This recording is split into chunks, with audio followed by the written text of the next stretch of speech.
Hello everyone, कैसे हो आप सभी।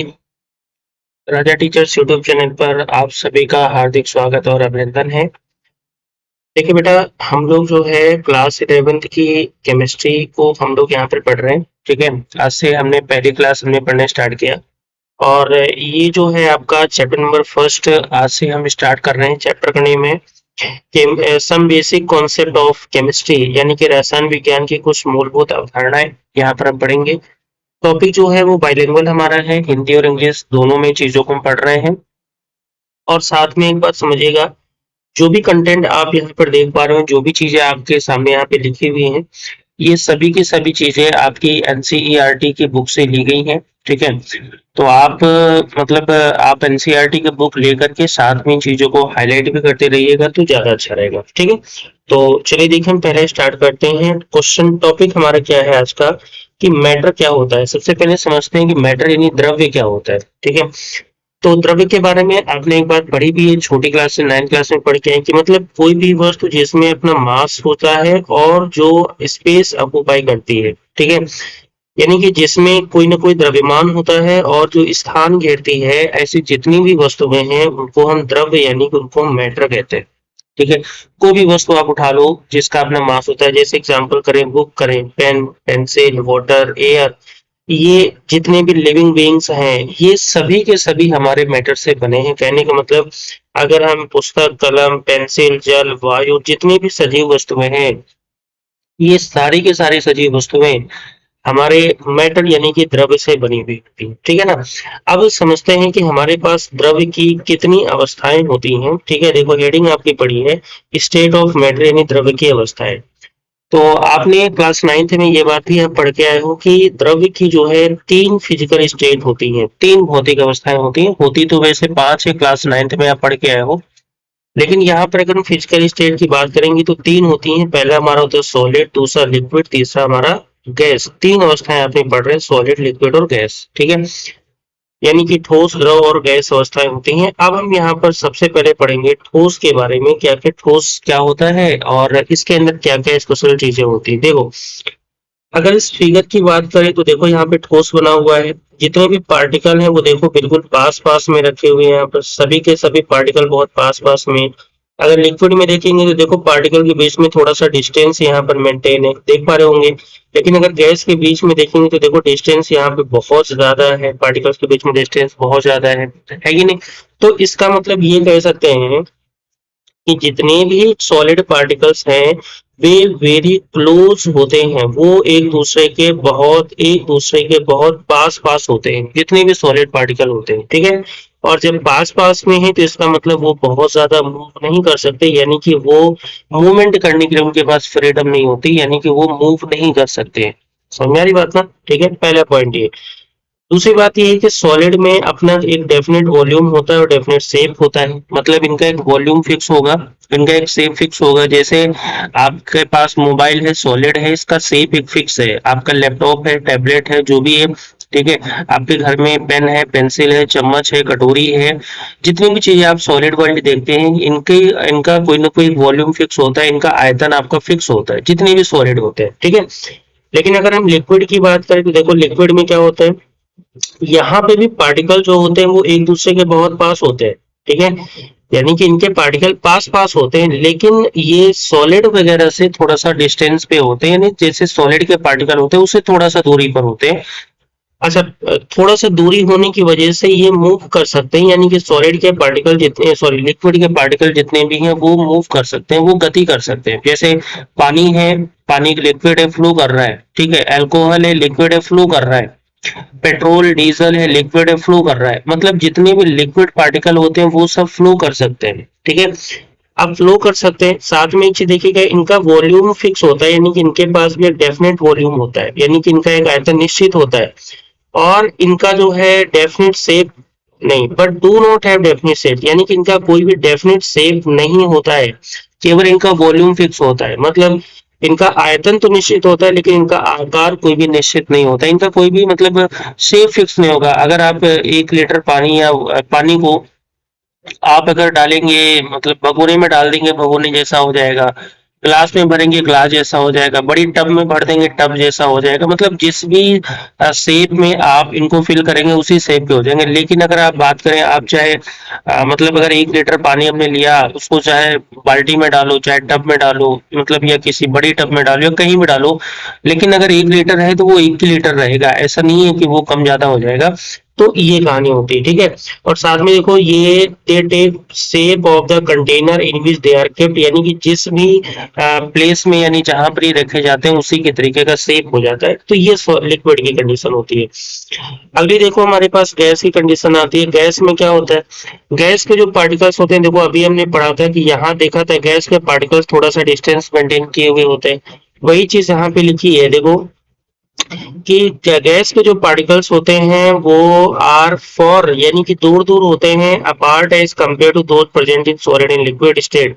यानी कि सॉलिड और लिक्विड स्टेट में जैसे पार्टिकल होते हैं, मतलब थोड़ा बहुत पास पास में होते हैं, उससे बहुत ज्यादा दूरी पर होते हैं।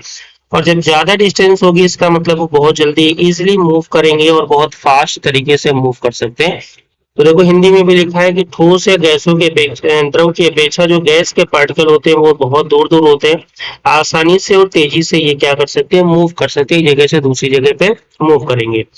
इनका जो गैस का आयतन और आकार कुछ भी फिक्स नहीं होगा, यानी कि इनका कोई भी डेफिनेट वॉल्यूम भी नहीं होगा, डेफिनेट शेप यानी कुछ भी नहीं होगा। They completely occupy the space container in which they are placed, यानी कि जिस भी कंटेनर में भरे जाएंगे उसी कंटेनर का ये पूरी की पूरी तरीके से मतलब चेंज, इनका शेप चेंज हो जाता है, ठीक है।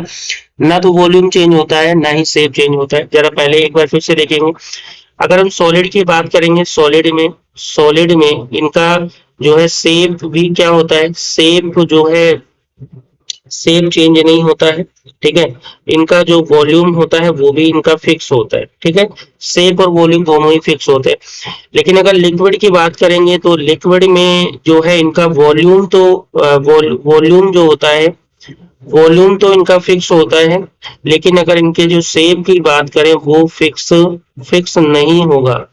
लेकिन अगर हम गैस की बात करें, गैस में जो है इनका वॉल्यूम और शेप, ठीक है, वॉल्यूम और शेप कुछ भी फिक्स नहीं होता है। ये तीनों में मेजर डिफरेंस है जो कि आपको दिमाग में रखना है, ठीक है।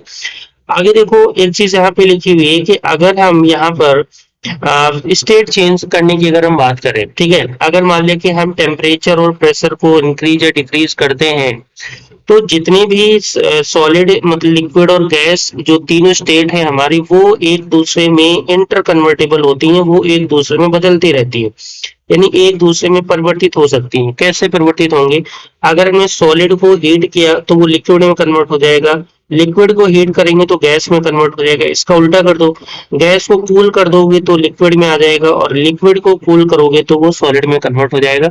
यही बात हिंदी में लिखी है, ठोस को गर्म करने पर द्रव में कन्वर्ट होगा, द्रव को गर्म करने पर गैस में, गैस को ठंडा करने पर द्रव में, द्रव को ठंडा करने पर ठोस में। कहने का मतलब ये हुआ कि अगर आप जितनी भी physical state solid liquid gas in तीनों को हीट करते जाइए, तो पहले सॉलिड लिक्विड में, लिक्विड गैस में कन्वर्ट हो जाएगा।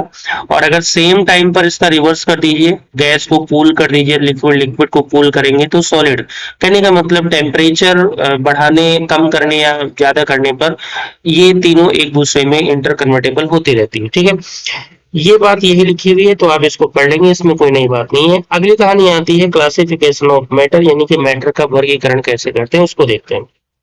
देखो, चीजों को ध्यान से देखिएगा। जो मैटर हमारा होता है, यानी कि जो द्रव्य होता है, सबसे पहले इसको दो पार्ट में हमने क्लासिफाई किया। एक हमारे पास मिक्सचर है, एक हमारे पास प्योर सब्सटेंस है। देखो यहाँ पे थोड़ा सा जूम कर रहे हैं, इसको देखिएगा।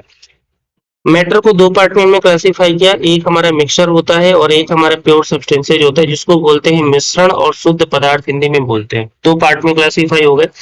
इसके बाद हमारे पास जो मिक्सचर होता है वो भी दो पार्ट में फर्दर क्लासिफाई होता है। एक होता है होमोजेनियस और एक होता है हमारा हेट्रोजीनियस, ठीक है। और होमोजीनियस को बोलते हैं समांगी और हेट्रोजीनियस को बोलते हैं विषमांगी मिश्रण होता है, ठीक है। लेकिन अगर हम प्योर सब्सटेंस की बात करें, इसको भी दो पार्ट में क्लासिफाई करते हैं। प्योर सब्सटेंस को एक हमारा होता है एलिमेंट, दूसरा हमारा होता है कंपाउंड, यानी कि शुद्ध पदार्थ हमारा तत्व और यौगिक दो पदार्थों में हमारा विभक्त होता है, ठीक है। अब हम इन दोनों को वन बाय वन करके पढ़ने स्टार्ट करेंगे और फिर हम आगे पढ़ेंगे। सबसे पहले हम यहाँ पे पढ़ने जा रहे हैं मिश्रण के बारे में।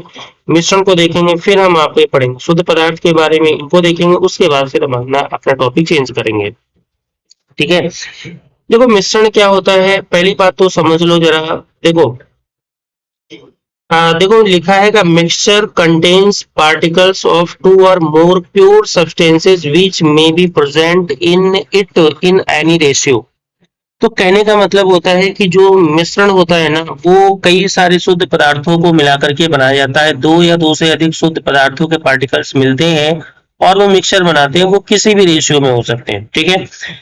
अब आगे देखो बोला गया pure substance forming mixtures are called the components. ठीक है, जो भी शुद्ध पदार्थ के जो भी शुद्ध पदार्थ है जिनसे मिश्रण बनता है उनको हम घटक कहते हैं। जैसे मान लो कि हमारे पास, जैसे सपोज हमने बोला है शरबत बनाया है, ठीक है, हमने बनाया शरबत। तो शरबत आप जनरली बात करें तो ये बनता है वाटर और शुगर से मिलाकर के बनता है, ठीक है ना, यानी कि पानी और चीनी मिलाकर के बनता है।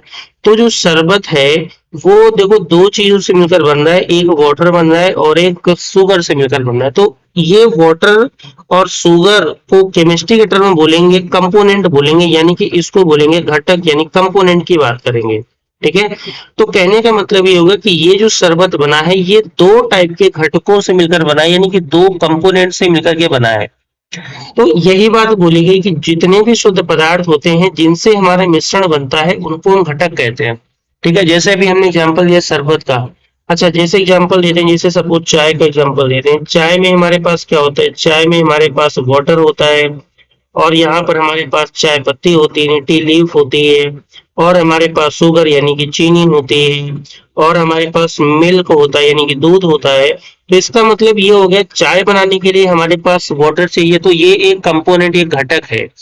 चाय पत्ती हमें चाहिए तो चाय पत्ती एक घटक यानी कंपोनेंट मान रहे हैं, ठीक है। शुगर चाहिए तो शुगर ये एक घटक यानी कंपोनेंट है। मिल्क चाहिए तो मिल्क भी एक कंपोनेंट है। तो कहने का मतलब ये हुआ कि जितने भी हमारे मिक्सचर बनते हैं वो जिन भी चीजों से मिलकर बना होता है उन चीजों को हम बोलते हैं कंपोनेंट, यानी उनको हम बोलते हैं घटक। समझ में आ रही बात ना। यही बात यहाँ पे बोली गई है, ठीक है, जो भी हम समझाने की कोशिश करें। जैसे एग्जाम्पल की बात करें तो एग्जाम्पल में जैसे शुगर सोल्यूशन यानी कि जल में चीनी को मिलाया, हवा, चाय, ये जितने भी एग्जाम्पल है वो हमारे सभी के सभी मिक्सचर के एग्जाम्पल हैं। कहने का मतलब जैसे चाय वो भी मिक्सचर है। हवा, आप एयर अपने आसपास देखते हैं उसमें ऑक्सीजन, कार्बन डाइऑक्साइड, नाइट्रोजन, अच्छी गैसेस, गंदी गैसेस, जितनी भी टाइप की गैसेस होती हैं वो सभी के सभी मिक्स होते हैं। इसका मतलब एयर हमारा एक मिक्सचर बन के तैयार होता है, ठीक है ना। अब आगे देखो यहाँ पे बोला गया कोई भी मिक्सचर होता है वो दो टाइप का हो सकता है, या तो होमोजेनियस या हेट्रोजीनियस। मतलब कि वो मिश्रण या तो समांगी हो सकता है या फिर विषमांगी हो सकता है। मतलब हमारा जो विलयन होता है वो दो घटक से डिवाइड होता है, या तो समांगी हो सकता है या फिर हमारा विषमांगी हो सकता है। अब समांगी मिश्रण का मतलब यानी होमोजेनियस मिक्सचर क्या होता है, इस चीज को देखो जरा। तो जितना भी होमोजेनियस मिक्सचर होता है इसके जितने भी कंपोनेंट यानी घटक होते हैं ना वो कंप्लीट मिक्स होते हैं ईच अदर में, वो सभी के सभी एक दूसरे में बहुत अच्छे से मिक्स होते हैं। कहने का मतलब ये होगा कि जैसे मान लिया कि आपने शरबत बनाया, अगर आपने शरबत बनाया है तो शरबत में आपने शुगर मिलाया है, शुगर यानी चीनी मिलाया है, और प्लस आपने वाटर मिलाया है। तो कहने का मतलब ये होगा कि वहां पर शुगर और वाटर एक दूसरे में बहुत अच्छे से मिक्स होंगे। ऐसा नहीं होगा कि शरबत बनाने के बाद जिस भी बर्तन में या जिस भी मग में हमारा शरबत रखा है उस मग में अगर ऊपर से लेंगे तो शरबत ज्यादा मीठा या कम मीठा होगा, बीच से मतलब अगर हम निकालेंगे तो कम ज्यादा, ऐसा नहीं होता है ना। या नीचे से निकालेंगे तो कम ज्यादा होगा, ऐसा नहीं होता है ना। मतलब शरबत अगर हमने बनाया है तो पूरे के पूरे बर्तन में, जिस भी पात्र में हमने बनाया है, जिस भी बर्तन बनाया है उसमें कहीं से भी उठाओ उसकी मतलब मिठास जो होगी शरबत की वो हर जगह बराबर होगी। मतलब ऐसे कंपोनेंट को हम बोलते हैं क्या, ऐसे टाइप के मिक्सचर को बोलते हैं होमोजेनियस मिक्सचर। जैसे आपने चाय बनाया तो ऐसा तो होगा नहीं ना कि चाय बनने के बाद जब चाय छान के आपने तैयार की है तो चाय को अगर आप ऊपर से दो बूंद निकाला तो उसमें स्वाद अलग होगा, बीच से दो बूंद निकाला तो स्वाद अलग, ऐसा नहीं होगा ना। पूरे कप में चाय आप कहीं से भी उठाइए, आप हर पार्टिकल में स्वाद बराबर होगा। इसका मतलब ये कह सकते हैं कि ऐसे सभी कंपोनेंट जहां पर जिनमें सभी कंपोनेंट एक दूसरे से प्रॉपर मिक्स होते हैं, परफेक्ट मिक्स होते हैं, ऐसे जितने भी सोल्यूशन होते हैं उनको बोलते हैं होमोजेनियस यानी कि समांगी मिश्रण बोलते हैं, ठीक है ना। तो हिंदी में देखो लिखा है समांगी मिश्रण में घटक एक दूसरे से पूर्णतः मिश्रित होते हैं। इसका अर्थ है कि मिश्रण के घटकों के कण संपूर्ण मिश्रण में एक समान रूप से बिखरे होते हैं और पूरे मिश्रण का संगठन एक समान होता है। वही अभी जो हमने बताया कि मतलब कि चीनी का मतलब जो शरबत का एग्जाम्पल लिया हमने, चाय का एग्जाम्पल, ये सारे के सारे एग्जाम्पल हैं। जैसे देखो इन्होंने बोला है कि जल में चीनी का मिश्रण, हवा, ये सभी के सभी हमारे समांगी मिश्रण है। ठीक है, अगली बात करें, देखो हेट्रोजीनियस मिश्रण की बात करते हैं। हेट्रोजीनियस का मतलब अगर विषमांगी मिश्रण की बात करते हैं तो उसमें जो कंपोनेंट है वो पूरे मिश्रण में एक समान नहीं होते, यानी कि यूनिफॉर्म नहीं होते, यूनिफॉर्मली मिक्स नहीं होते। यानी कि इनके जो पार्टिकल्स होते हैं ना, समटाइम्स ये क्या होते हैं, डिफरेंट कंपोनेंट ऑफ विजिबल, यानी कि डिफरेंट डिफरेंट कंपोनेंट आपको दिखाई देते हैं। जैसे मान लिया कि हम चीनी और नमक को मिला दें, चीनी और नमक को मिलाया, चीनी सॉलिड पार्ट में है, नमक सॉलिड पार्ट में, दोनों को मिलाएंगे तो चीनी और पानी दोनों अलग अलग हैं, कहीं पर चीनी ज्यादा होगी, कहीं पानी ज्यादा होगा। जैसे हमने दाल में कंकड़ कंकड़ मिली हुई दाल अगर ले रहे हैं तो कंकड़ अलग होगा, दाल अलग होगी। तो कहने का मतलब ये हो गया पूरी की पूरी दाल में बराबर क्वांटिटी में कंकड़ नहीं है, ऐसा नहीं है ना। तो इसका मतलब ये हुआ कि ये सभी के सभी हमारे कैसे हैं, विषमांगी मिश्रण हैं, यानी कि इनको बोलते हैं हेट्रोजीनियस मिक्सचर्स, इनको बोलते हैं हेट्रोजीनियस यानी विषमांगी मिश्रण बोलते हैं। जैसे बोला गया है कि mixture of salt and sugar, यानी कि नमक और चीनी मिलाया, grains and pulses along with some dirt, यानी कि dirt का मतलब स्टोन पीसेस, दाल और जो है अनाज, ठीक है, दाल और अनाज की बात करें यहाँ पर, गंदगी के साथ यानी कि छोटे छोटे कंकड़ों को मिलाया, तो ये सभी के सभी हमारे हेट्रोजीनियस मिक्सचर्स की बात होती है, ये सभी हमारे हेट्रोजीनियस मिक्सचर्स होते हैं। ठीक है, ये एक इम्पोर्टेंट पॉइंट है जो कि आपके दिमाग में रखना है कि जितने भी हमारे पास मतलब मिक्सचर्स होते हैं can be separated by physical method, इनको हम फिजिकल मेथड से सेपरेट कर सकते हैं। फिजिकल मेथड का मतलब अगर हम बात करें कि इनको हाथ से बीन सकते हैं, मतलब कि जैसे हैंड पिकिंग से हाथ से बीन के हटा सकते हैं, जैसे फिल्टर कर सकते हैं, क्रिस्टल बना सकते हैं, डिस्टिल कर सकते हैं, यानी कि हाथ से बीनना, छानना, क्रिस्टल करना, आसवन करना, ये सारे के सारे फिजिकल मेथड से हम जो है मिक्सचर्स को हम अलग कर सकते हैं। जैसे दाल में कंकड़ मिला है तो क्या करिए, हमने हाथ से कंकड़ को उठा के बाहर फेंक दिया। ठीक है, जैसे दाल में मतलब चीनी और नमक आपस में मिला है तो पहचान कर सकते हैं, तो चीनी और नमक को जो है अलग अलग क्रिस्टल फॉर्म में अलग अलग कर सकते हैं। ठीक है, तो ये जैसे मान लिया कि हमने चाय बनाई तो चाय में चाय पत्ती हमारी है, चाय पानी से मिला है तो छन्नी लगा दिया उसमें, तो चाय अलग हो गई, लिक्विड वाला पार्ट अलग हो गया, और जितना वेस्ट मटेरियल है वो सारा का सारा हमारा बाहर हो गया। तो कहने का मतलब ये हुआ कि जितने भी मिक्सचर्स वाले पार्टिकल होते हैं ना, उनको हम फिजिकल मेथड से अलग कर सकते हैं। जैसे उनको छन्नी लगा दिया, छान दिया, क्रिस्टल कर दिया, आसमान यानी फिल्टर कर दिया, ठीक है, हाथ से बिनना यानी हैंड पिकिंग, उन सारे मेथड से हम इनको सेपरेट कर सकते हैं। ठीक है, लेकिन अगर हम बात करते हैं हमारे पास प्योर सब्सटेंस, हमारे पास शुद्ध पदार्थ क्या होते हैं। ठीक है, पहली बात, सब जो शुद्ध पदार्थ में जो कॉन्स्टिट्यूएंट पार्टिकल्स होते हैं वो हमारे फिक्स कंपोजिशन में होते हैं, उनका कंपोजिशन हमारा फिक्स होता है। ठीक है, जैसे हम बात करते हैं, जैसे एग्जांपल की बात, जैसे कॉपर हमारा हो गया, सिल्वर, गोल्ड, वाटर, ग्लूकोज, ये सभी के सभी हमारे प्योर सब्सटेंस के एग्जांपल है। जैसे तांबा, चांदी, सोना, जल, ग्लूकोज, जितने भी है वो हमारे शुद्ध पदार्थों के ही उदाहरण है। ठीक है, जैसे फॉर एग्जांपल की अगर हम बात करें, जैसे अगर हम ग्लूकोज की बात करें, समझना जरा, ग्लूकोज की बात करते हैं, तो जो हमारा ग्लूकोज का फॉर्मूला होता है वो होता है C6H12O6, आप सभी को ये फॉर्मूला पता होगा। तो देखो ग्लूकोज में क्या क्या है, कार्बन है, एक हाइड्रोजन है, एक ऑक्सीजन है, सभी के सभी हैं यहाँ पर। ठीक है, अच्छा, और दूसरी बात है कि ग्लूकोज के चाहे जितने पार्टिकल उठा ले, जैसे ग्लूकोज का एक पार्टिकल, ये एक पार्टिकल, एक पार्टिकल, मतलब जितने भी ग्लूकोज के पार्टिकल होंगे वो सभी पार्टिकल का फॉर्मूला C6H12O6 ही होगा। इसका मतलब वहां पर कार्बन, हाइड्रोजन और ऑक्सीजन का रेशियो हर जगह पर क्या होगा, सेम होगा। हर जगह पर इन तीनों कार्बन, हाइड्रोजन, ऑक्सीजन का रेशियो सिमिलर होगा। इसका मतलब ये सारे के सारे हमारे क्या होते हैं, इनको हम बोलते हैं क्या, कंपाउंड्स बोलते हैं। क्या बोलते हैं इनको, प्योर सब्सटेंस या कंपाउंड बोलेंगे। अभी आगे चल के हम आपको बताएंगे कंपाउंड्स क्या होते हैं।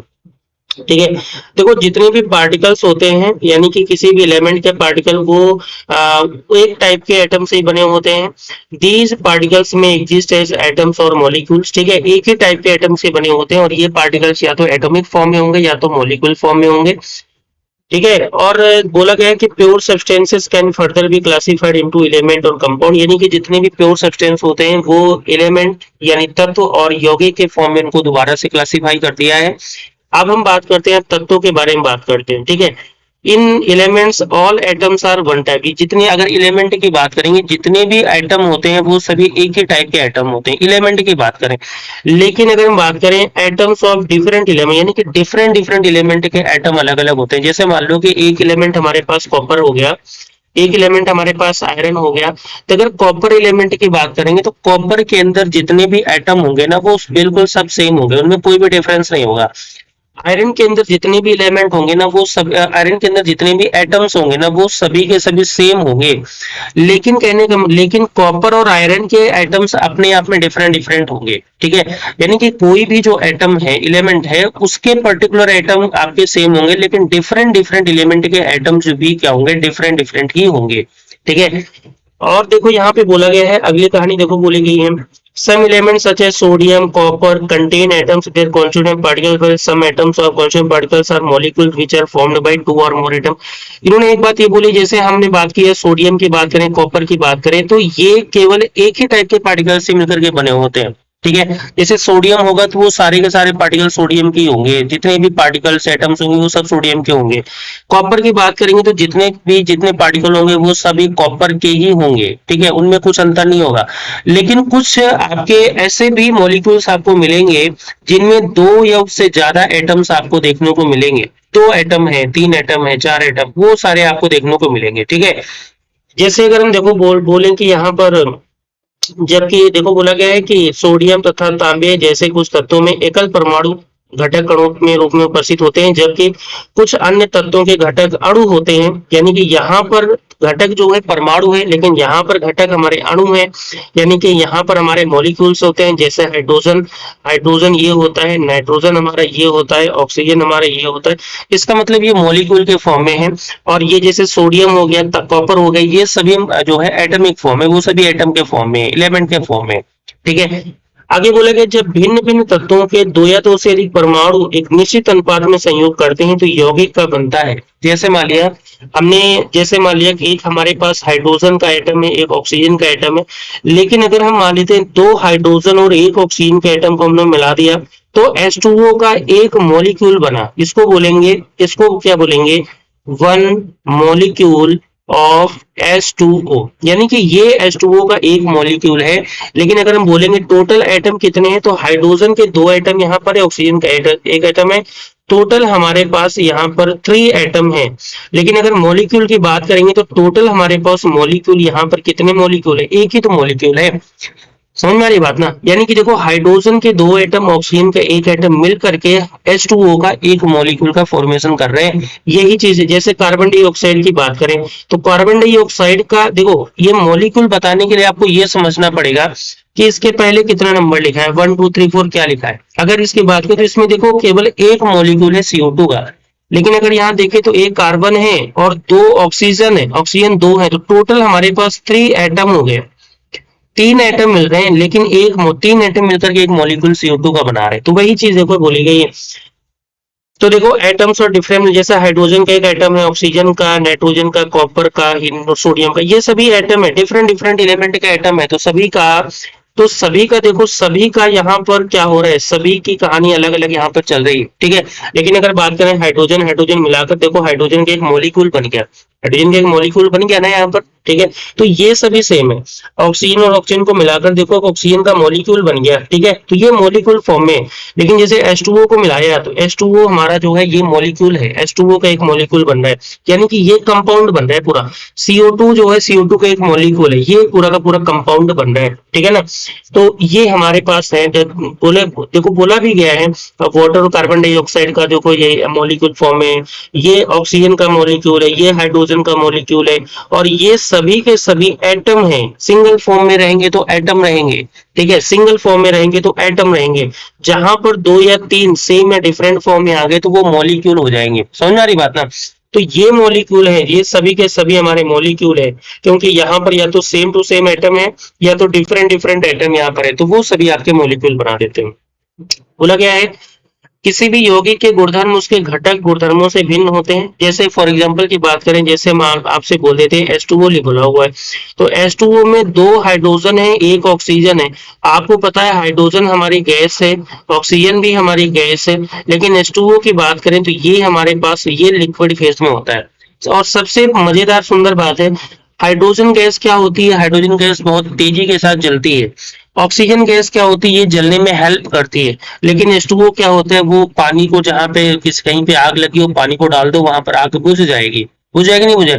तो यही बात कहने का मतलब होता है कि जो अपने मतलब कि अपने ओरिजिनल फॉर्म में जो चीजें होती हैं, जब उनके कंपाउंड यानी कि जब उनके यौगिक बन जाते हैं, उसका बिहेवियर अपने आप में क्या होता है? डिफरेंट हो जाता है। तो बोला गया किसी यौगिक के जो गुणधर्म है, उसके घटक तत्वों के गुणधर्म से क्या होते हैं? कंप्लीट भिन्न होते हैं, यानी कि अपने कंपोनेंट से पूरा का पूरा डिफरेंट होते हैं। जैसे hydrogen oxygen are gases whereas the compound form by combination of water is liquid, यानी कि हाइड्रोजन और ऑक्सीजन दोनों गैसेस हैं, लेकिन जो इनके संयोजन से बना यौगिक यानी जो जल है वो हमारा क्या है? लिक्विड बना हुआ है। और साथ में भी बोला गया कि हाइड्रोजन जो है बर्न विद पॉप साउंड, यानी कि हाइड्रोजन पॉप साउंड से जलती है। और क्या ऑक्सीजन जो होती है जलने में हेल्प करती है, लेकिन वाटर फायर एक्सटिंग्विशर यानी कि आग बुझाने में इसका यूज किया जाता है। तो ये देखो, हाइड्रोजन का अलग मामला है, ऑक्सीजन का अलग मामला है, लेकिन जब H2O बन गया तो वो अलग मामला लेके आता है। तो ये सारी की सारी चीजें हैं। तो आज की क्लास में हमने यहीं पे पढ़ा है कि जो है मैटर क्या होता है, उसकी सारी की सारी फिजिकल प्रॉपर्टीज कैसे होती हैं, ठीक है, वो सारी की सारी बातें आज पढ़ी।